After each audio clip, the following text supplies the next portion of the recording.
right. Well, hey, what's going on? We're taking this chance to do a new little YouTube video here. We're gonna make Stella Park's homemade bagels. I've made them a couple times now. They're relatively easy to make, but a couple people I've talked to have had a couple issues, so I thought I'd maybe put some step-by-step instructions together. First, we're making the yukone. I'm sure that's absolutely been butchered. I'm not fluent in Japanese, but so it's a technique that basically takes the starch and kind of cooks it a little bit along with some water. The funny part about it is every time I've tasted this or tested this, because what we're going to do is we're going to bring it up over medium heat, and it's going to slowly basically start cooking out some of that water that we've added as well, and it'll start turning it into more of a paste. So this is one of those things that you kind of want to keep an eye on. It will definitely. I've done this multiple times now. We'll speed this up a little bit. I've done this multiple times now, and each time I've done it, I've gotten different results. This is one where, because of this video, I kind of had an eye on it a little closer than I have in the past. I think I did the best job I've done with it since, but it's more forgiving than you think. I've had ones that have been really stiff, like the stiffest mashed potatoes you've ever had, and then I've had other ones that have been a little looser, closer to a thicker paste, like glue. So this is, I think, closer to the mashed potato consistency that Stella was looking for in her original directions. Sorry about the blown out camera. We'll adjust that for the next time around. But you'll get a good idea what this looks like once I spoon it out here onto the plate here in a couple seconds. I'm basically just cooking this until I feel like it's done.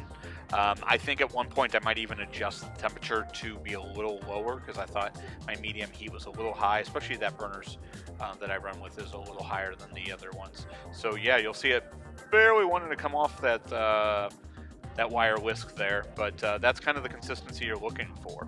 So we'll kind of scoop it out here onto a plate, and you'll get a better idea what you're trying to do. This is going to be one of my first transitions for this stuff, and like I said, I've never kind of recorded this stuff before, so we'll see how it goes. Look at it go! I'm sorry if you don't like that, but yeah, that's the consistency I've had multiple times now. I think I've made these would be my 5th or 6th time, and I've done this one. This would be the closest consistency I've had. I think this is what she's kind of looking for. I'm going to spread it out here over on my island here in a second. This is still pretty warm at this point. I'm going to spread it out. She said she's looking for mashed potato consistency. I've definitely had mashed potatoes like this. She might want it a little stiffer, but I think this is pretty close. It's not too bad for what we needed to. Hey, Bert, what are you doing in the kitchen? Get out. All right. And so now we're going to take our dry ingredients. We're going to pulse those together. Flour, salt, sugar, and yeast. So I've got them all measured out. Typically I wouldn't do this, but it's a video. Typically I would just have it all on a scale and kind of measure it as you go along. So I'm going to go ahead and pulse this off a couple times. Yep. All right, now I know it's fully mixed, so we're good to go. So now we're just waiting to add our water, and now our yukone is at the proper temperature. What I was saying earlier was the interesting part is every time I've tempt this, it's always just been with my finger, and you always get a little bit that comes off, and it's amazing how much sugar is actually in that white flour once you cook it a little bit. It's much sweeter than you'd ever imagine. So I'm scraping all that in. We're getting all into the food processor along with my water.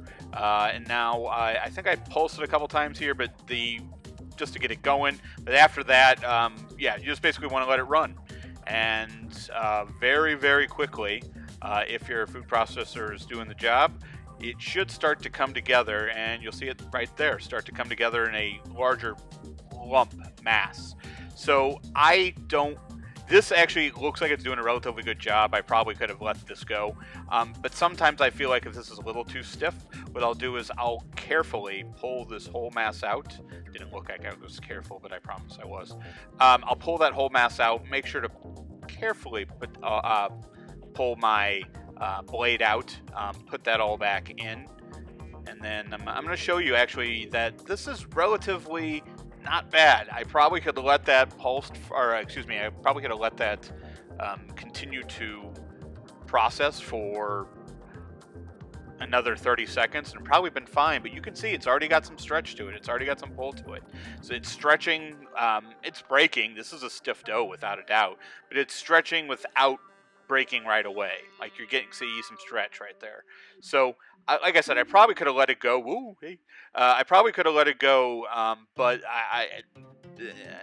I've done this a couple times now, and I feel comfortable with just kind of pulling this apart, and I feel like then it processes it a bit more. I don't know. I have no method to this. I just do things, and they seem to work out. So turn it on again, let it start doing its thing. It combines everything all back up again. Let it process for however long. But I just did it towards what it looked like. At this point, you can see it's just kind of riding along. It's definitely processing it up. But it doesn't look like that top's getting done all that well to me. So that's kind of why I broke it up and started up again. But maybe it is. I don't know. I'm no food scientist. But I felt like it's done. It's in really good shape at this point. In fact, I was really happy with this dough. This was one of the better ones I've turned out so far. So I'm really excited to see how these turn out in the next day or so. All right, so now we're pulling this dough out carefully. Watch out for that friggin' processor blade. It'll get you every time. So yeah, we're pulling this out carefully. And at this point, what I'm going to do is basically get these all the proper size. You want to get them right around 3 ounces a piece. I've gone as high as 3 1/4, and they've been fine. It all depends on just how much dough you have, and you're gonna find out that some are a little bigger and some are a little smaller. But if you can keep them around 3 1/8 ounce, then you're in pretty good shape. I think we fast forward through this pretty quickly. One thing that you'll notice that I do in this. I do slightly improper from what her recipe. I always forget that I shape them right after cutting them, and then you let them sit for 15 minutes. I always cut them and let them sit for 15 minutes and then shape them, and then realize I have to let them sit for another 15 minutes again. I don't know. I'm an idiot. But it all works out in the end. So, yeah, I'm cutting these all up. What I'll end up doing is putting them under a little bit of plastic wrap, letting them sit for 15 minutes. Meh. So, when we come back here in a couple seconds after you watch me put plastic wrap on it, which is very exciting, we'll start shaping these guys. So now, yeah, we'll begin shaping these. You see I also have a piece of parchment paper out that has been sprayed with some nonstick spray. I like doing this on a wooden board. This was a suggestion from my wife, and it is a little smarter. We have these granite or faux granite countertops, and they don't really grip as well because they don't really have much texture. Whereas wood itself, it's organic, so it's got texture to it. So what you'll see here is now I've kind of taken those lumps of dough and started rolling them around enough to get a nice tight seal at the bottom. And you'll see that the dough kind of gets taut at the top and almost like a drum.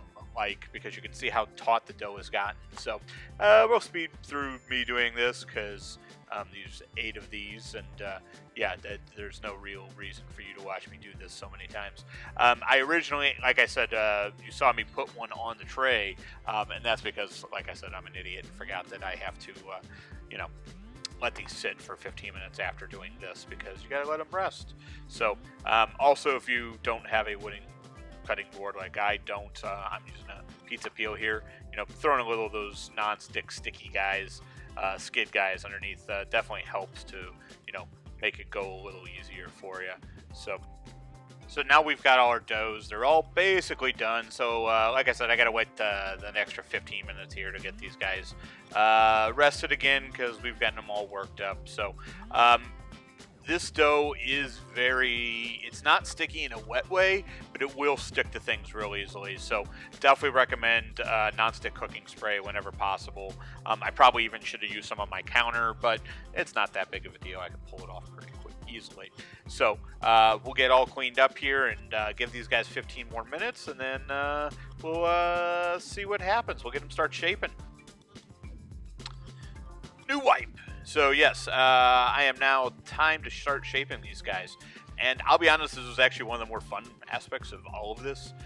Making the bowls is okay, but shaping these is basically do it real easily. You push your thumbs. I wet my fingers with a little bit of cold water, and then you just kind of push your finger and forefinger through and just start carefully stretching them out. Like I said, this is it's a resilient dough. It'll definitely work with you. So you try to softly and carefully kind of push through, and then you make yourself a little hole and stretch it on out, and there you go. It's you got yourself a bagel. I'll eventually include the video where I boil these off and bake them off so you guys see them. But for the time being, I thought it'd be a good way to at least show how this all works. From moving forward from here, it's pretty easy. You boil them in some barley, basically a barley soup. You buy some barley liquid, some malted extract, and then you add that to your water. You boil that. You boil that for about I do a minute per side. I think she recommends 30 seconds per side. I like malt, so I'm okay with that. But yeah, you move forward with that, and then I let these sit overnight. So you'll go ahead and shape all these guys off carefully, and then once you're finished, you'll wrap them up and then shape them overnight. So, oh, hey, thanks, Bert, and thank you for adding to the video. Well, I don't really have much more. You can watch me do this for a couple more minutes. But yeah, thanks for watching the video.